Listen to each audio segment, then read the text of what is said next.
तो आज के इस नए वीडियो में हम लोग सीखेंगे क्लास 6 का मैथ। और आज का जो टॉपिक है वो है इकाई 8 कोण, जिसको इंग्लिश में एंगल बोला जाता है। दक्षता अभ्यास 8। दक्षता अभ्यास 8 में यहाँ पर हमको इस प्रकार से कुछ सवाल दिए गए हैं, इन सभी सवालों को हल करना है। तो क्वेश्चन नंबर 1 यहाँ है, यदि साइकिल के पहिए में 36 सममित तीलियां हों तो दो आसन्न तीलियों के बीच का कोण ज्ञात कीजिए। इसको ज्ञात करने के लिए आप यहाँ पर देखिए, ऐसे ये मान लीजिए साइकिल का पहिया है और इसमें इस प्रकार से 36 तीलियां बनाई गई हैं। इन 36 तीलियों में आपको क्या करना है कि दो आसन्न तीलियों के बीच का कोण, तो जैसे मान लीजिए एक तीली ये है, एक तीली ये है, इसके बीच का जो यहाँ पर कोण बनेगा, इस कोण को यहाँ पर आपको डिफाइन करना है, कोण ज्ञात करना है। तो कोण ज्ञात करने के लिए ये पूरा जो कोण होगा, जो साइकिल का पहिया होगा, इसमें पहले ये पता करना होगा कि ये टोटल जो पहिया है ये कितने अंश का है। तो अगर यहाँ पर ऐसे इस प्रकार से है तो ये टोटल जो है ये आपका 360 अंश का होता है। अगर कहीं ऐसा कोण जो एक वृत्त का फॉर्म, वृत्त के रूप में अगर ऐसा शो हो रहा है तो वो 360 अंश का कोण यहाँ पर होगा। तो साइकिल का पहिया यही है अगर आपका, तो ये कोण जो टोटल होगा ये आपका 360 अंश का, ये वृत्त के फॉर्म में यहाँ पर है, तो इसी को संपूर्ण कोण भी कहते हैं। अब इसको ज्ञात करने के लिए तो 360 ये है, 360 अंश है बटे ये जो 36 सममित तीलियां है, इसी से हमको भाग दे देना है इसमें। तो 36 का अगर टेबल काउंट करेंगे तो 10, तो यहां पर आ जाएगा 10 अंश, यही आपका आंसर है। तो ये सवाल आपको समझ में आया होगा। यदि साइकिल के पहिए में 36 सममित तीलियां हों तो दो आसन्न तीलियों के बीच, दो आसन्न तीलियां मान लीजिए ये ऐसे इस प्रकार से, तो इसके बीच का जो कोण होगा इसको ज्ञात करने के लिए 360 अंश का ये पूरा है, तो 360 में हमको 36 से, ये जो 36 दिया इसी से भाग दे देना, तो 10 अंश ये हो जाएगा आपका आंसर। पहला सवाल यहाँ हल हो गया। अब इसके बाद देखिए दूसरा सवाल क्या है, कोणों 60 अंश, 120 अंश, 140 अंश, 150 अंश के संपूरक कोण ज्ञात कीजिए। संपूरक कोण का मतलब कि ऐसे दो कोण जिनको मिलाने के बाद 180 अंश का कोण बन जाए, इसी को संपूरक कोण कहते हैं। अब से सवाल समझिए, ऐसे दो कोण जिनको मिलाने के बाद 180 अंश का कोण बने, उसी कोण को संपूरक कोण कहते हैं। तो अगर यहाँ पर दो कोण आपको मिलाना है, एक कोण आपको दिया 60 अंश, तो दूसरा कोण कितना हो जाएगा, 120 अंश हो जाएगा। तो 120 अंश ये हो गया, ये आपका आंसर है। आंसर में ये आपका 120 अंश हो गया। अगर 120 अंश दिया है तो दो कोण मिलाना है, 120 में हम क्या ऐड करें कि 180 हमको मिल जाए, तो 120 में जब 60 अंश जोड़ेंगे तो 180 अंश यहाँ पर हो जाएगा। अब देखिए 140 अंश दिया है, 140 अंश में हम कितना अंश जोड़ें कि 180 अंश हो जाए, तो यहाँ पर भी आपको 40 अंश ही जोड़ना है। आगे के प्रश्न में ये 150 अंश दिया है, 150 अंश में हम ऐसा कितना अंश जोड़ें कि 180 अंश के बराबर हो जाए, तो 30 अंश यहाँ पर जोड़ देना है। तो ये आपका राइट आंसर है। आपसे सवाल समझिए, कोणों 60 अंश, 120 अंश, 140 अंश, 150 अंश के संपूरक कोण ज्ञात कीजिए। तो संपूरक कोण का मतलब होता है किन्हीं दो कोणों को मिलाने के बाद संपूरक कोण आपका होता है। तो किन्हीं दो कोणों में मतलब ये कोण अगर 60 अंश है तो दूसरा कोण आपका 120 अंश का होना चाहिए। 120 अंश का अगर है तो 60 अंश होना चाहिए। अगर 140 अंश है तो उसमें 40 अंश भी एक कोण होना चाहिए, तभी वो आपका संपूरक कोण होगा। संपूरक कोण आपका 180 अंश का होता है। तो दूसरा प्रश्न सॉल्व। तीसरा प्रश्न देखिए, व्यायाम करते समय जब छात्र को निर्देशित किया जाता है, क्या निर्देशित किया जाता है? पहला प्रश्न देखिए, पीछे मुड़, वह कितने अंश से घूम जाता है। यहां पर मान लीजिए एक व्यायाम करने वाला एक छात्र है, ठीक है। यहाँ पे अगर टीचर है, टीचर यहाँ पर है और ये व्यायाम करने वाला स्टूडेंट यहाँ स्टूडेंट है, वह कितने अंश घूम जाता है जब कहा जाता है कि पीछे मुड़। तो पीछे मुड़ के लिए अगर ये इस पोजीशन में है, इस डायरेक्शन में, पीछे मुड़ के लिए तो वो इस प्रकार से यहां पर आएगा, तो उसका डायरेक्शन ये हो जाएगा। ठीक है, समझिए इस चीज को। अगर उसका मुंह इस तरफ है और उसको पीछे मुड़ने के लिए बोला जाएगा तो उसका मुंह उसके अपोजिट हो जाएगा इस तरफ। तो ये जो कोण यहां पर बना, ये कोण यहां पर आपको बताना है। व्यायाम करते समय जब छात्र को निर्देशित किया जाता है पीछे मुड़, तो वह कितने अंश से घूम जाता है, तो ये जो यहाँ टोटल होता है आपका 180 अंश। यहां पर लिखना है 180। यहां पर देखिए जैसे ये टोटल होता है आपका 360 अंश, तो इसका जब आधा करेंगे तो 180 अंश यहाँ और 180 अंश यहाँ, तो कोण जो यहां से यहां तक बना है और यहां से यहां तक बना है, तो ये ऊपर का कोण 180 अंश ही तो है यहाँ पर, तो इसीलिए इसका जो राइट आंसर हो जाएगा वो 180 अंश हो जाएगा। दूसरा प्रश्न देखिए, दाएं घूम, तो वह कितने अंश से घूम जाता है। अगर उसको दाएं घूमने के लिए बोला जाता है तो वो कितने अंश घूमेगा। आपका जिस तरफ हाथ रहेगा दाहिना, आप उसी तरफ मुड़ेंगे, लेकिन आधा मुड़ना है आपको, अर्धवृत्त। तो इस प्रकार से देखिए, यहाँ पर हम फिगर के माध्यम से आपको बता रहे हैं। यहां पर अगर स्टूडेंट खड़ा है, ठीक है, उसको दाएं मुड़ या बाएं मुड़, ये दोनों यहाँ पर दोनों चीज आप यहाँ समझ लीजिए, दाएं मुड़ या बाएं मुड़। तो अगर दाएं मुड़ने के लिए कहा जाएगा तो इस तरफ मुड़ जाएगा। ठीक है, यहाँ पर आपको कंफ्यूज नहीं होना, ये मिरर साइड में आपको वीडियो शो यहाँ पर होगा, लेकिन आपको यहाँ पर कॉन्सेप्ट समझना है कि अगर उसको दाएं या बाएं मुड़ के लिए अगर आदेश दिया जाता है तो किस डायरेक्शन में हो जाएगा। यहाँ पर स्टूडेंट खड़ा है, उसको दाएं मुड़, दाएं मुड़ तो इस तरफ, ठीक है, बाएं मुड़ तो इस तरफ जाएगा। तो इसके बीच का जो ये एंगल है ना, ये एंगल आपको बताना है, ये एंगल जो है वो आपको बताना है। तो ये एंगल जो होगा यहाँ पर आपका 90 अंश का होगा। यहाँ पर ये चीज आपको समझ में आ गया होगा, 90 अंश का कोण बनेगा। ये आपका राइट आंसर। अगर दाएं मुड़ तो कितने अंश, बाएं मुड़ तो कितने अंश, तो दोनों कंडीशन में आपका 90 अंश का कोण यहाँ पर बनेगा। तो यहाँ पर आपका पहला, दूसरा और तीसरा प्रश्न सॉल्व हो गया। अब इसके बाद देखते हैं क्वेश्चन नंबर 4 क्या। तो ये आपका दक्षता अभ्यास 8 है, इसमें हम लोग पहला, दूसरा और तीसरा प्रश्न हल कर चुके हैं। चौथा प्रश्न हमको हल करना है। तो निम्नांकित कोणों के प्रकार उनकी माप के आधार पर लिखिए। ये आपका प्रश्न है। पहला यहाँ पर दिया है 0 अंश, तो 0 अंश का जो कोण होता है इसको कहते हैं शून्य कोण। शून्य कोण होगा जो 0 अंश का कोण होगा। ठीक, दूसरा दिया है 30 अंश, तो 30 अंश के कोण को हम कहेंगे न्यून कोण। न्यून कोण कहेंगे, 30 अंश का कोण न्यून कोण। 90 अंश से कोण जो कम होते हैं उनको न्यून कोण कहते हैं। फिर इसके बाद दिया है देखिए 90 अंश। 90 अंश के कोण को क्या कहेंगे, तो 90 अंश का जो कोण होता है एग्जैक्ट, उसको सम कोण कहते हैं। सम कोण अंश हमारा जो होता है वो 90 अंश का होता है। 135 अंश दिया है, तो 135 अंश के कोण को क्या कहेंगे, अधिक कोण कहेंगे। 135 अंश का कोण अधिक कोण। फिर इसके बाद देखिए यहाँ पर दिया है 180 अंश, तो 180 अंश के कोण को क्या कहेंगे, इसको हम कहेंगे ऋजु कोण। ऋजु कोण, 180 अंश का कोण ऋजु कोण होता है। और इसका एक नाम और है सरल कोण।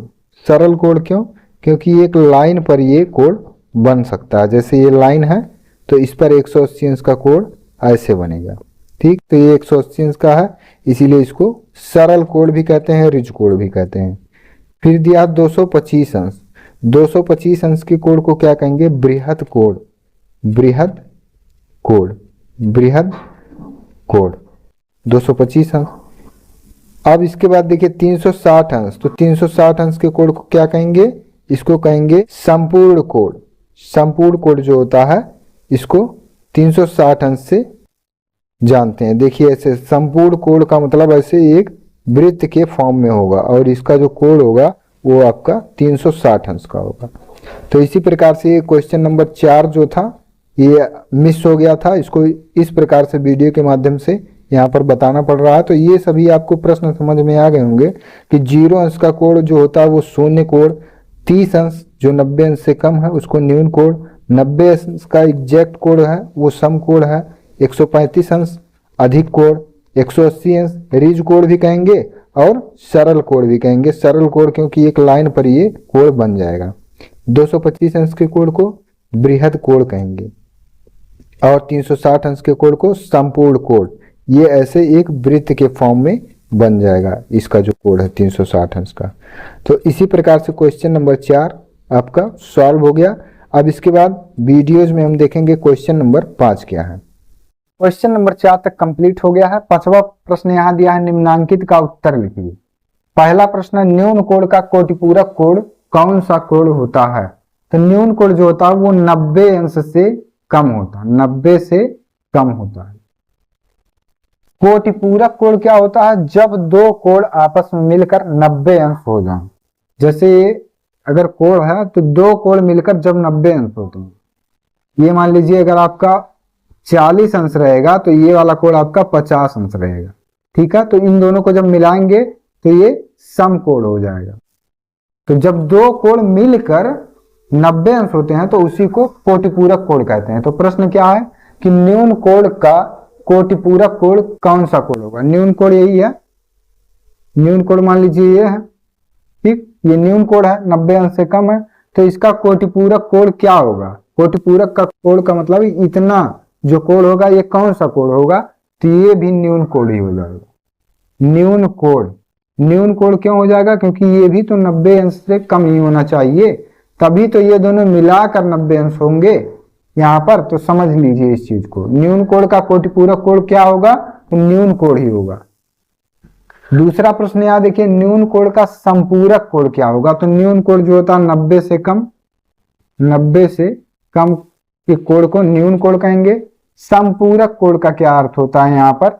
संपूरक कोण का मतलब होता है कि जब दो कोण आपस में मिलकर 180 अंश बना ले। यक्स प्लस वाई बराबर 180। यक्स वाई का मतलब यहाँ पर दो कोण है, ये दो कोण मिलकर जब 180 अंश हो जाते हैं तो उसी को संपूरक कोण कहते हैं। तो न्यून कोण का संपूरक कोण क्या होगा? तो इसका संपूरक कोण हो जाएगा अधिक कोण।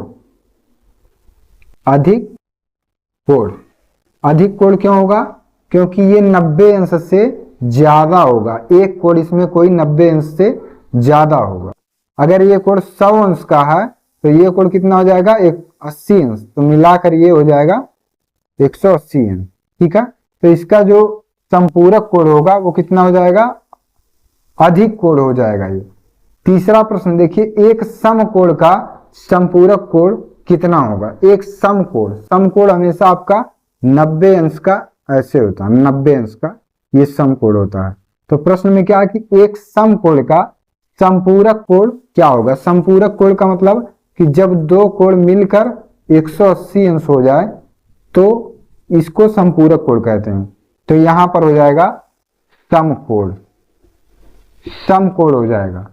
दो कोण मिलाकर जब 180 अंश हो तो 90 अंश का ये समकोण, 90 अंश का ये समकोण, तो इसीलिए यहां पर हो जाएगा समकोण। अगला प्रश्न देखिए दिया, अधिक कोण का संपूरक कोण कौन सा कोण होगा? तो अधिक कोण होता आपका 180 अंश से कम और 90 अंश से अधिक। ठीक है, 90 से अधिक और 180 से कम, इस प्रकार से होगा। 90 से अधिक और 180 अंश से कम के जो कोण होंगे वो आपके अधिक कोण होंगे। तो अधिक कोण का संपूरक कोण आपको बताना है। संपूरक कोण क्या होते हैं? जब दो कोण मिलकर आपस में 180 अंश हो जाए, दो कोण मिलकर 180 अंश हो जाए तो इसको संपूरक कोण कहेंगे। तो इसीलिए ये कोण जो हो जाएगा वो हो जाएगा न्यून कोण, न्यून कोण। अब इसके बाद देखिए क्वेश्चन नंबर 6, निम्नांकित कोणों के कोटिपूरक कोण ज्ञात कीजिए। कोटिपूरक कोण का मतलब होता है जब दो कोण आपस में मिलकर 90 अंश का कोण बनाए। दो कोण मिलकर 90 अंश का कोण यहां बनाते हैं, वो कोटिपूरक कोण होते हैं। तो पहला प्रश्न यहाँ 30 अंश दिया है, तो 30 अंश में हम कितना अंश जोड़ दें कि 90 अंश हो जाए? तो यहाँ पर आपको 60 अंश जोड़ना हो, तभी 90 अंश हो जाएगा। इन दोनों को आप जोड़ लेंगे अगर तो 60 30 90 अंश। तो ये हमारा पहला आंसर। कोटिपूरक कोण ज्ञात करना है तो कोटिपूरक कोण उसे कहेंगे जब दो कोण एक साथ मिले और 90 अंश हो जाए। दूसरा सवाल देखिए, यहाँ 60 अंश लिखा है, तो दूसरा कोण क्या हो जाएगा? एक कोण अगर 60 अंश है तो दूसरा कोण 30 अंश होगा, तभी ना कोटिपूरक कोण यहाँ पर होगा, तभी दोनों मिलाकर 90 अंश होंगे यहाँ पर। तीसरा सवाल देखिए 40 अंश दिया है, तो दूसरा कोण कितना हो जाएगा यहाँ पर 50 अंश। 50 और 40 90 अंश, तो 90 अंश के कोण को कोटिपूरक। जब दो कोण मिलकर 90 अंश हो तो कोटिपूरक कोण कहेंगे, लेकिन एग्जैक्ट अगर 90 अंश का है तो उसको समकोण कहेंगे। 50 अंश यहाँ दिया है तो इसका 40 अंश दूसरा कोण हो जाएगा। अब ये दो कोण जब आपस में मिलेंगे तो 50 40 90 अंश, तो जब दो कोण के हेल्प से 90 अंश हो रहा है तब उसे कोटिपूरक कोण कहेंगे, लेकिन एग्जैक्ट अगर 90 अंश दिया है तो इसको कहेंगे समकोण। ठीक, समकोण कहेंगे 90 अंश का जो राइट एंगल होगा उसको, लेकिन दो कोण मिलाकर 90 अंश होगा तो कोटिपूरक कोण कहेंगे। ठीक है, यहाँ पर कंफ्यूज नहीं होना है, इस चीज को आप ध्यान में रखेंगे। क्वेश्चन नंबर 6 तक कंप्लीट हो गया है। क्वेश्चन नंबर 7 यहाँ पर लिखा, निम्नांकित चित्रों में यक्स का मान बताइए। यक्स का मान आपको बताना है। ये 4 फिगर आपको बना हुआ है, इन चारों फिगर में यक्स एक्स जहां है उसका वैल्यू यहाँ पर आपको फाइंड करना है। पहला सवाल देखिए, ये यहाँ 2x यहाँ से यहाँ तक कोण और ये कोण है आपका ये यक्स कोण दिया है। ठीक है, इसको हल करने के लिए यहाँ से यहाँ तक का कोण आपको पता होगा 180 अंश का होता है। इसको कहते हैं सरल कोण। सरल कोण कहते हैं। सरल कोण क्यों? एक लाइन पर है, एक लाइन खींच दीजिए और इस पर जो कोण होगा वो सरल कोण होगा, 180 अंश का होगा। तो यहां से यहां तक का कोण 180 अंश होगा। तो x plus 2x, x plus 2x बराबर 180 अंश।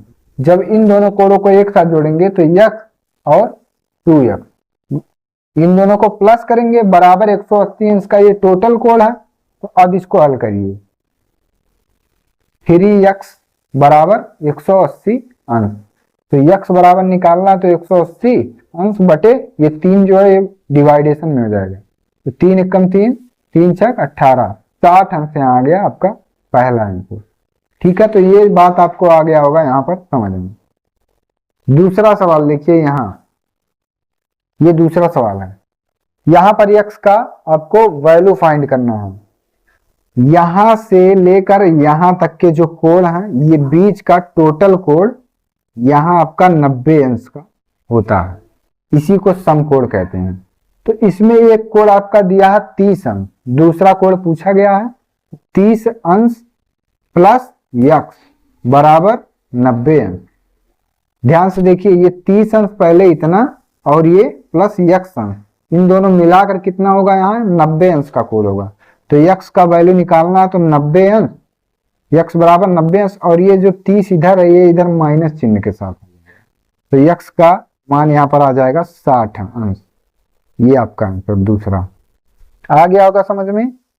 अब देखिए तीसरा सवाल यहाँ आपका दिया है ये, इसमें आपको यक्स का मान ज्ञात करना है। तो यक्स आप देखेंगे, यक्स का जो एंगल है यहां से लेकर और यहां तक, और 30 अंश यहां से यहां तक, इतना चीज आ गया होगा समझ में। यक्स का एंगल यहां से यहां तक, 30 यहां पर है।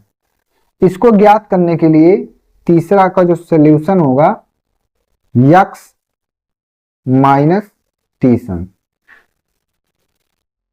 देखिए ये यक्स यहां से यहां तक टोटल है और इसी में 30 अंश भी है, तो यक्स माइनस 30 अंश, और यहां से लेकर यहां तक का जो कोण है इतना कोण यहां से यहां तक, ये आपका होता है 180 अंश का।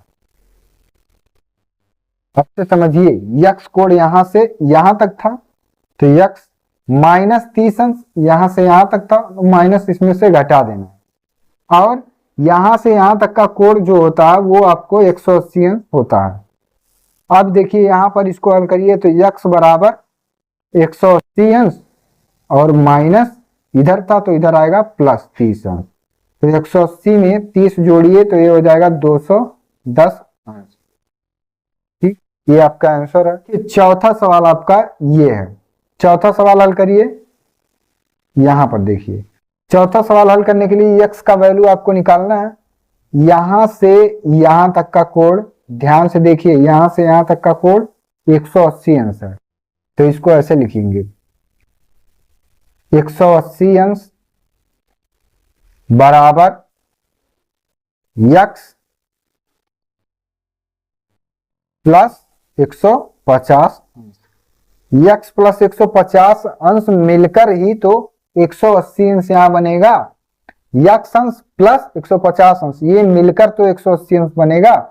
तो यहाँ 180 अंश बराबर, यहाँ पर अब देखिए ये जो प्लस है 150 इसको इस तरफ भेज दीजिए तो ये माइनस हो जाएगा और ये बराबर x हो जाएगा। तो यहाँ पर जब इसको घटा देंगे तो ये हो जाएगा 30 अंश। तो x का वैल्यू यहाँ पर कितना आ गया 30 अंश। तो x का ये वैल्यू जो है ये 30 है, तो इस तरफ जो x का वैल्यू है ये कितना हो जाएगा, ये भी 30 अंश ही हो जाएगा, दोनों तरफ बराबर हो जाएगा। x का वैल्यू 30 अंश तो इधर भी x का वैल्यू 30 अंश। क्यों? क्योंकि शीर्षाभिमुख कोण है, ये जस्ट सामने ये कोण है दोनों, तो इसीलिए 30 अंश ये, तो 30 अंश ये कोण होगा। और ये आपका 150 अंश दिया है, तो 150 अंश जब ये है 30 अंश और इसमें ऐड कर लीजिए तो ये 180 अंश का कोण हो जाएगा कि नहीं, यहाँ 180 अंश का कोण यहाँ हो जाएगा। तो ये आपका चौथा सवाल यहाँ पर सॉल्व हो गया। तो क्वेश्चन नंबर 7 आपका कंप्लीट सॉल्व हो गया है।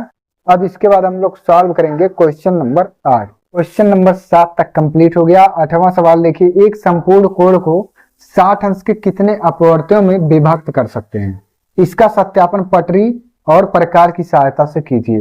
तो सबसे पहले पटरी प्रकार का जो यूज है वो आप लोग करेंगे, लेकिन कैसे यूज करना है यहाँ पर सीखिए इस चीज को। पहले एक ऐसे लाइन खींच लेनी, पटरी की सहायता से एक लाइन खींचना है और इसमें क्या करना है, 60 अंश के कितने अपवर्त्यों में विभक्त हो सकता है। तो इसमें देखिए आधे से कम दूरी लेना, आधे से कम दूरी लेना। अगर मान लीजिए ये लाइन आपका 5 सेंटीमीटर का है, ये 5 सेंटीमीटर का है, तो आपको 2 सेंटीमीटर लगभग लेना है, 2 सेंटीमीटर इसमें चाप लेना है। 2 सेंटीमीटर का जब चाप ऐसे लेंगे और इसमें चाप इस प्रकार से ऐसे यहां पर रखना है। पहले यहां से आधे से कम दूरी लेना है, यहां से यहां ऐसे चाप लगाना है। अब यहां पर ऐसे प्रकार रख लेना है और इस प्रकार से ऐसे 1, फिर यहां इसके ऊपर रखना है 2, फिर यहां पर रखना है 3, फिर यहां पर रखना है 4 और ये 5। इस प्रकार से जब ऐसे चाप लग जाएगा तो यहां से जब इसको रखकर अगर हम मिला देंगे ऐसे, यहां पर इसका सेंटर पर रखेंगे अगर, इस प्रकार से ऐसे एक यहाँ वृत्त का निर्माण हो जाएगा। वृत्त का निर्माण का मतलब ये संपूर्ण कोण होता है। संपूर्ण कोण कितने का होता है आपका, 360 अंश का होता है। तो ये संपूर्ण कोण है। प्रश्न ध्यान से पढ़िए, एक संपूर्ण कोण को 60 अंश के कितने अपवर्त्यों में विभक्त कर सकते हैं? तो 6 अपवर्त्यों में। देखिए 1, 2, 3, 4, 5 और ये 6। यहां पर देखिए आप तो समझ में आएगा ये चीज। ऐसे पहले आपको इसका एक सेंटर है, ये चीज समझ में आ गया होगा, सेंटर है। अब यहाँ क्या करना आपको, 1, 2 और ये 3। देखिए अब यहाँ पर 60 अंश के इसमें कितने कोण बन गए, 1 कोण, 2 कोण, 3 कोण, 4, 5 और ये 6। जब 60 अंश के 6 कोण बन गए तो ये आपका संपूर्ण कोण हो जाएगा। अगर ये सभी चीज नहीं समझ में आता, इसका सेकेंड मेथड देखिए कैसे। संपूर्ण कोण आपका कितना होता है, 360 अंश, 360 अंश लिख लीजिए। 60 अंश के कितने अपवर्त्यों में विभक्त कर सकते हैं, इसको भाग दे दीजिए। ठीक, यहां पर हम पटरी प्रकार की सहायता से कैसे बनेगा इस चीज को बताया है, लेकिन डायरेक्ट अगर आपको बताना है तो इससे भाग दीजिए। जैसे 360 अंश आपका संपूर्ण कोण होता है और 60 के कितने अपवर्त्यों, 7 से भाग दे दीजिए तो यहां से कट जाएगा, ये हो जाएगा आपका 6। 60 का टेबल 6 बार पढ़ेंगे 360 होगा, तो यहाँ बराबर हो जाएगा 6। यही आपका आंसर है। ठीक है, दोनों मेथड आपको समझ में आ गया होगा। पहले आपको क्या करना है, इसके सेंटर पर प्रकार का नोक जो है वो यहाँ रखना है और यहाँ से ऐसे पेंसिल से चाप लगाना है। फिर यहाँ जहाँ चाप लगाए इस पर रखकर 1, 2, 3, 4, 5 और ये 6 बार ऐसे चाप लगाना है। तो ये आपका जो होगा संपूर्ण कोण हो जाएगा। यहां से चाप लगाने के बाद फिर इसके ऊपर रखना है, फिर यहां से चाप लगाना है। जब यहां लग जाए तो इसके ऊपर फिर रखना है, यहां चाप लगाना है। फिर यहाँ रखना है, फिर यहाँ चाप लगाना है, ठीक है, इस प्रकार से। और ये 360 अंक का संपूर्ण कोण 7 से भाग दे दीजिए, डायरेक्ट इसका जो है वो 6 पार्ट में डिवाइड हो जाएगा इस प्रकार, 1 2 3 4 5 और ये 6। तो 6 प्रकार के यहाँ कोण हो जाएंगे और सभी कोण 60-60 अंक के होंगे, 6 कोण होंगे। 9वां सवाल देखिए, 9वां सवाल भी इसी के जैसा सेम है। पटरी और प्रकार की सहायता से 300 अंक का कोण बनाइए। 300 अंक का कोण बनाने के लिए ऐसे लाइन खींचिए। लाइन जब खींच लेंगे आप, यहां पर प्रकार का जो नोक होगा यहां पर रखिए और यहां से आधे से कम दूरी लेकर यहां ऐसे चाप लेंगे। इतना बात आ गया होगा समझ में। यहां से आधे से कम दूरी चाप लगाना। अब यहां पर प्रकार रखना है और एक चाप इधर, फिर यहां से एक चाप इधर, फिर यहां पर रखना है एक चाप इधर, 3 और ये 4, ये 5 और ये आपका फिर 6 हो जाएगा। 1 2 3 4 5 6 ये हो गया। 300 अंश का कोण बनाना है, तो अगर ये पूरा ऐसे मिला दें हम तो ये टोटल 360 अंश। तो इसमें एक एक जो ये चाप लगा है कितने कितने डिस्टेंस पे लगा है, तो 60-60 अंश पर लगा है। यहां से यहां तक का जो कोण होगा ये आपका 60 अंश का कोण। तो 300 अंश का कोण बनाने के लिए 360 में से ये 60 घटा दीजिए, 360 अंश माइनस 60 अंश बराबर कितना हो जाएगा, 300 अंश हो जाएगा। तो 60 अंश ये यहां पर पहुंचेंगे तो 120 अंश, यहां पर पहुंच जाएंगे तो 180 अंश, यहां पर पहुंच जाएंगे 240 अंश और जब यहां पर पहुंचेंगे 300 अंश होगा। तो 300 अंश का कोण बनाने के लिए यहां से यहां इस प्रकार से ऐसे ये फिगर आपका बने, ठीक है। इतना हम चीज समझाने के लिए आपको बताए हैं। इसका जो कोण बनेगा वो इतना ही केवल यहाँ पर बनेगा, ऐसे ही बनेगा आपका 300 अंश का कोण आपका ऐसे बनेगा। ये कोण यहां से यहां तक का जो कोण है ये आपका 300 अंश का कोण है। ये चीज आ गया होगा समझ में। 360 में से 60 घटा दीजिए। कैसे, यहां पर लंगड़ा प्रकार का नोक रखिए, 60 अंश, 120 अंश, 180 अंश, 240 अंश और ये 300 अंश। तो जहां पर ये लास्ट वाला चाप कट रहा है यहाँ इसके सेंटर से इसको मिला देना है। तो ये पूरा यहां से यहां तक कोण जो होगा वो 300 अंश होगा और ये कोण कितना हो जाएगा, 60 अंश। तभी तो ये मिलकर 360 अंश होगा। तो ये जो कोण बाहर के तरफ है ये आपका 300 अंश का कोण है, बाकी ये जो बच रहा है ये आपका 60 अंश का कोण है। तो 9वां सवाल आपको समझ में आ गया होगा। तो इसमें एक ही चैप्टर दिया था, दक्षता अभ्यास 8, तो इसको कंप्लीट सॉल्व कर चुके हैं।